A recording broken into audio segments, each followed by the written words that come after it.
Salut à tous, c'est Itarion pour un tutoriel Minecraft. C'est mon premier tuto. Parce que le jeu, j'ai commencé il n'y a pas si longtemps que ça, je ne pourrais pas vous dire exactement. Et voilà, je vais vous faire quelques tutoriels sur la redstone. Je vais commencer tout simplement par les bases. Donc la base de la base, quoi, c'est l'inverseur.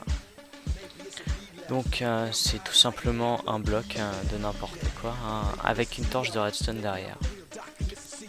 Ici la poudre de redstone est éteinte, ici elle est allumée. Si je l'allume ici, elle est éteinte là. Ouais, ça peut servir à plusieurs choses. Comme ça j'ai pas d'idée en tête. Ensuite ici on a la porte or. Ou en français. Il suffit que j'allume n'importe lequel ou même deux en même temps, ou même voir les trois, pour que la porte s'ouvre. Donc n'importe lequel. Voilà. Et si vous voulez pas avoir le levier juste à côté de la porte, donc là je vais avoir besoin d'un inverseur.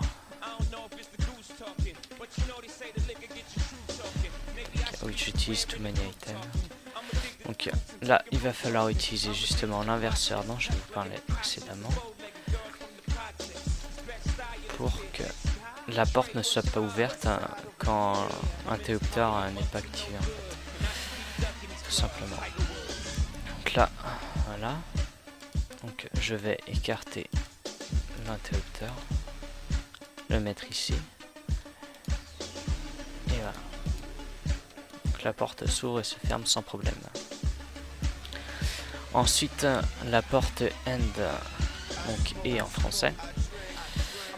Il faut remplir la condition que pour cette fois deux interrupteurs soient allumés pour que la porte s'ouvre. Donc je dis pour cette fois, on pourra en mettre plus. Voilà, pour que la porte s'ouvre. Donc, vous voyez, j'en allume un. La porte ne s'ouvre pas plutôt.